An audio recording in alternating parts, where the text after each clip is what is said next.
What's up, everyone, and welcome to another episode of What's Trending. So, here's the deal. Top 5 videos, I choose one of them to react to. Pretty simple. So, wait, that's a little bit off. So, I'm gonna choose one. Let's see. We got Game Theory, We Were Right All Along. Fnaf Ultimate Custom Night, Blind Chicken Wing Taste Test from Good Mythical Morning, Aquaman, already saw that, Sideman Bowling, and Shazam. It's a lot of...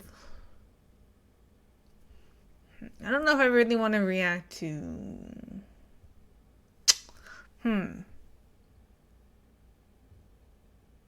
Sure. Let's check him out. Capability on a much grander scale. There's an ad. So with my co-founder Eric, we began. Sometimes there's an ad. But I won't skip it. Oh wait.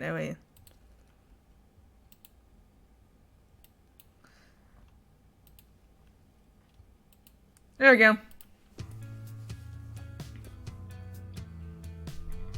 Toy Matt Pat, the high school years. Dear Diary, yesterday was so amazing. I met such a wonderful guy, and I know just how to get him. He'll be mine by the end of the day. I just know it. I'll tell him that I've solved the lore of his games and constructed a timeline. And once he's there, I'll have him. And once I have him, he'll be mine forever. There's only one thing that could possibly go wrong.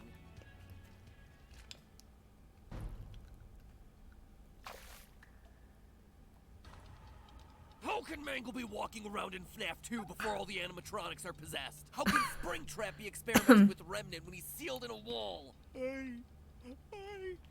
me!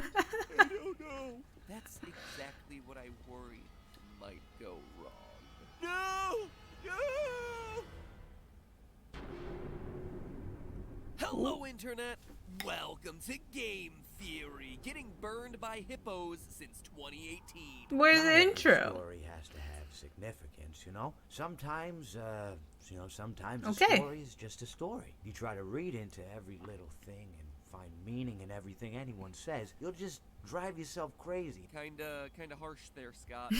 Stories, last Fnaf theory, I was at the lowest of lows. The survival logbook threw a lot of weird curveballs into the lore that I don't think anyone was really expecting. Reveals like Michael Afton being the bite victim were interesting, but also really difficult to explain away. And that's where things sat until now. With both the release of the final Fnaf book, The Fourth Closet, and what seems to be the final Fnaf game, Super Fnaf Brothers Ultimate. They're all here.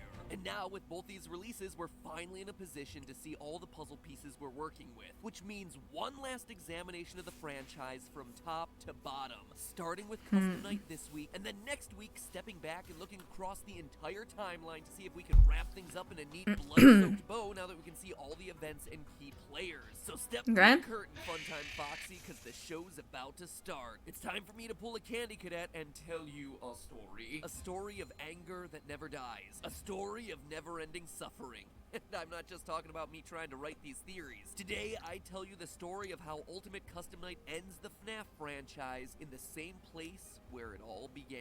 As soon as you start playing Custom Night, you can tell that Scott's up to his usual tricks. Yeah, that. Beyond gaming's biggest troll, I mean, Scott has clearly taken a game that most of us assumed was just a fun little add-on to capstone the series and has used it to deliver a full-on 100% canon addition to the franchise, complete with huge lore reveals mostly hidden in character dialogue once you die, which is pretty nice considering you die a lot in this game. A lot. Oh, yeah. Hi. I totally let Nightmare on at 3 a.m. on purpose. I just really wanted to see what she would say in this case. What, you guys don't believe me? Seriously, I'm good at this game. I did it for the lore. I did it for the lore. With these death lines, we can immediately start piecing together. Did it for the lore, eh? What's going on here. The first set of lines reveals that we're powerless to escape. You and I will be making music together. I'm gonna have to do this real quick. She's a Don't worry, I'm still watching it. You can still hear it. Seeing new powers is like music to me. More voice lines indicate that not only are we trapped here Trying to for just figure eternity, out we what also can't die. Or maybe more accurately, we can die just over Okay, and here we go. over and over again. It's back. What a gift to relish, a victim that can't perish. Let's taste death again and again. Ooh. Tired of dying, will you? By the way, for those of you who don't have an encyclopedic knowledge of every element of this franchise, Probably. the Toy Chica line is actually a fun little callback to one of my favorite moments in the franchise. Foxy Fighters Update 1.2 for FNAF World. Okay. My voice, will you? So anyway, our character here is kind of screwed, trapped for eternity in a never-ending cycle of torment and death. It should be pretty obvious what's going on here, but I think Jacko Chica really sums up the situation best.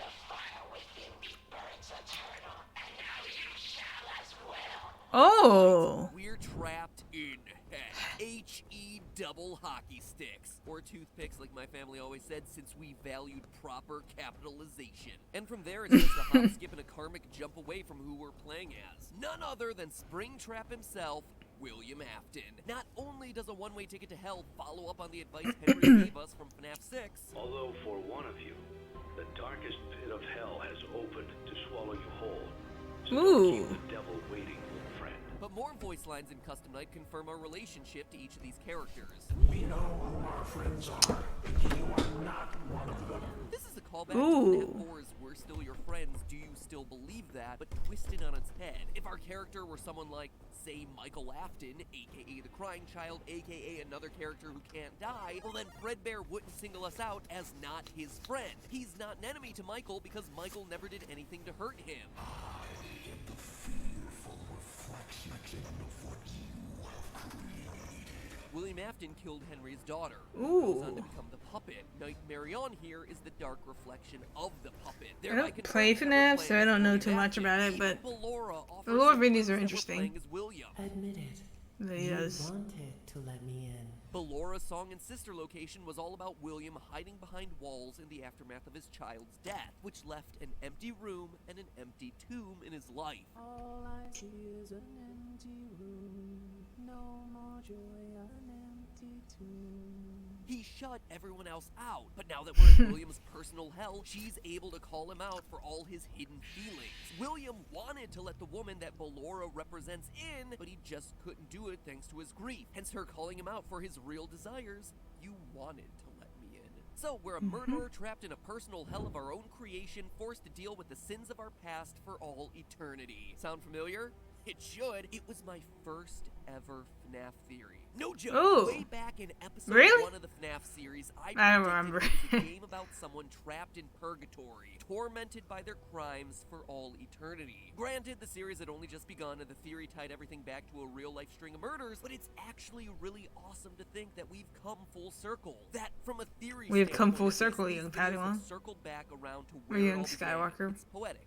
A beautiful, horrific, child murdery bookend of a story. So thanks, Scott. I have no doubt that you structured your franchise's final send-off that way just so I could have an I told you so moment at the very end after years of getting thwarted by your And the twisting teacher stories. becomes Very nice of you to throw me a the bone. Might as student. well call me Mangle. And the student becomes the More on that teacher. next week. But of course, it wouldn't be FNAF if things were just that simple. No, it's not good enough for William to be held in a perpetual state of agony. There's something keeping us here. Looking through all What? the voice lines, there's one other entity that's mentioned over and over again. The one you should not have killed. I am remade, but not by you, by the one you should not have killed. Killed.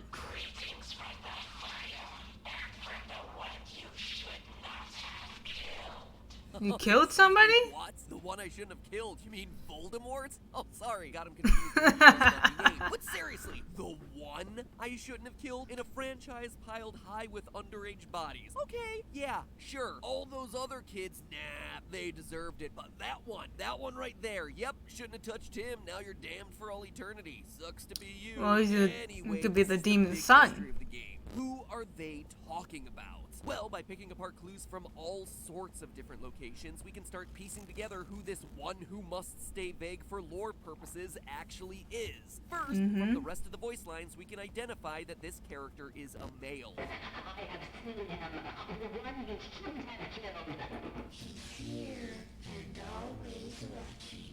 Is it the devil? It's gotta be Satan, right? Notice how both of No, them I'm use just the kidding. pronouns he Can't and him. you can't We kill also Satan? know that this guy specifically has a vendetta against us. To understand that, we have to turn our attention to the true stars of Ultimate Custom Night, the mediocre melodies. Without question, this crew of duct-crawling rejects steal the spotlight in Ultimate Custom What? Night. Going from WTF are these guys doing here in FNAF 6 to breakout meme stars in Custom Night, Orville, Elephant, and the gang not only provide important life lessons. He proceeded to pour me a glass of just ice-cold lemonade. Ooh, you ever mix it with iced tea? You do like a little half lemonade, half... Ooh, it's so... You should try it some. Well, you can't because you're dead. They also deliver on huge lore reveals. For the most part, their lines are pretty disposable, but very rarely you'll get a line from them that feels just a bit out of character. We've only just begun. I will never let you leave. I will never let you rest. Oh. You! Ninja skills! And if you listen closely, you'll hear a female voice echoing back what they're saying, almost as if they're puppets under someone else's control. This is how it feels.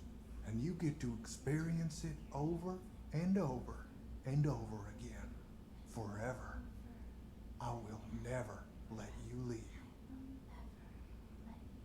Now, this voice could be Baby. Not only does she sound similar, I guess you forgot about me. but a clue may also come from the merch. The Funko action figurines of the characters from FNAF 6 all contain one piece of Scrap Baby. Collect all the figurines, collect all the pieces to form the character, which might seem like just a random detail until you consider that they did the same thing with every character in Sister Location, who would then go on to form Ennard. Each one contained a piece that helped to create what would eventually form the larger whole. Just like Ennard Right. himself, a bunch of the other animatronics all I mean, that's a rolled common into that practice entity. to This have is like especially important when you consider that a key collectibles, you reveal know. from the final FNAF novel, The Fourth Closet, is that William Afton created the living Sister Location Funtime animatronics by extracting remnant from the melted conglomeration of all the OG animatronics and injecting the new robots with it. Thus, all the new robots were alive and sharing a piece of the same set of souls. Just like if the pieces of Baby/Ennard had been repurposed to form Happy Frog and her friends. That's why Baby's voice would be heard across all of them. Does that make sense? Good. Really? Now throw it away because there's another explanation here. That this is the voice of the one you should not have killed. As you can tell at this point, Ultimate Custom Night had a huge amount of voice acting. And the nice thing about Right. voice acting is that you need to hire, actors, which means job postings. So of course, for this game, Scott needed to make a ton of casting calls on the site voices.com, all identifying the roles that the actors would be playing. Some of the roles were obvious: Nightmare Balloon Boy, Pig Patch, Withered Chica, etc., all characters that we're familiar with. Other Right. casting calls, though, were a bit more vague. Monster, character in Whisper, little girl, annoying girl, vengeful spirit. Now, if you track all of the job postings, you can actually identify every single role by who plays them. Monster is Jacko Chica. Character in Whisper is Trash in the Gang. Little girl is the puppet. Annoying girl is Dee Dee. Scott kept them vague so as not to ruin any surprises. You can actually identify each and every role, except for one. Vengeful Spirit, Yeah. played by Tabitha Skanes. It's the only one that doesn't match up to any explicit character in the game. But What if we it's know for a not fact an that actual Scott physical himself character? left Tabitha an excellent review. 5 stars. Well done, Tabitha. So It's in the what is background. Vengeful Spirit? Well, according to the casting call, Right? this is for the voice of a young child who speaks in a whisper from the shadows. That sounds a lot like the voice that's whispering in the background of our merry band of rejects. This child is in control and is toying with the player, who's helpless to change their situation or prevent their inevitable end. Yeah, well, being trapped in HE double hockey sticks will do that to ya. The gender should not be immediately clear. It should work as either a young boy or a young girl. And you're welcome to do readings leaning one way or another. Ding, ding, ding, ladies and gentlemen, we have our winner. A puppeteer that's manipulating things from the shadows. Exactly. A spirit who's out for revenge. A spirit Right. who just so happens to occasionally show its face during game over screens. Yes, that creepy image of a face that's been haunting thumbnails of Ultimate Custom Night, that is the face of our vengeful Ooh, spirit. we're getting somewhere now. Its last line has an axe to grind and intends to enact revenge by keeping us tormented for all eternity. He tried to release you. He Getting tried somewhere to now. release us, but I'm not gonna let that happen. I will hold you here. I I will keep you here, no matter how many times they burn us. He tried to release you, but I'm not gonna let that happen. I will hold you here? Yikes! Somebody's gotta get themselves a new hobby. But this is an important line, since by now many of you have probably seen the Old Man Consequences Easter egg. If you set the character Old Man Consequences to level 1 difficulty and then complete his minigame, you get taken through a glitch to Old Man Consequences Pond, a character from the Fnaf world who encourages the spirit to, quote, lead the demon to his demons. Rest your own soul. There's nothing else. He's encouraging the angry spirit to finally rest, to give it up, to move on, instead of just chasing down the demon, William Afton, and spending eternity enacting revenge. But that all leads to the question, who is this vengeful spirit? The one William should not have killed? Well, it's Golden Freddy. For proof, look no further than the game. If you manage to get the nearly impossible score of 9,800, 49 animatronics at full difficulty, you see Golden Freddy in his FNAF 1 form twitching. Oh. What? That's so weird. Just like Springtrap did in the trailers to FNAF 3. Someone else who refused to give up, to pass on. Someone who always comes back. And just to dispel any confusion here, Golden Freddy isn't the crying child. This confirms that Golden Freddy is actually a victim that we've never actually seen outside of the FNAF 3 minigames, nor will ever see outside of that face in the vent. But more on that next video, that final timeline episode I got cooking up. If you want to make sure that you see it, hit subscribe now, that way you don't miss it, because seriously, that is the one that wraps everything up. If there was ever a time to subscribe, now is that time. But anyway, Golden Freddy is the soul that's still trapped, one that refuses to let go of his hate, his rage. We even hear it in his line. He tried to release us, but I'm not gonna let that happen. No matter how many times they burn us. In FNAF 3, the puppet tried to release everyone through the Happiest Day minigame. Fazbear Fright was burned down in an attempt to cleanse Freddy's. Pizzeria Simulator was burned to the ground. None of it has worked. The spirit of revenge is and always will be there until he chooses to let go. That's why he's still twitching as he fades into the darkness. That's why his eyes are still white as he disappears. He is choosing to remain here, to continue tormenting William, to ignore consequences, encouraging him to move on to the next life. This might be what Scott truly meant when he said that 50-20 mode in this game was impossible. Not just that it would be unbelievably difficult to overcome, which, let's face it, it is, but that there's no victory here. That no matter how good of a player you are, there is no escape. Because there is no escape. That even if you play it perfectly, William is trapped, and there is no happy ending for Golden Freddy. In fact, you playing the game is continuing Golden Freddy's cycle of revenge. It's kind of sad. It's kind of sad. Rest your soul. There is nothing else, but it's also probably directed at us. I mean, play and play and play this This is Markiplier. Wow, it's Jacksepticeye. Higher and higher and higher stats in a game that's I don't know who that is. A cutscene that's kind of underwhelming, actually.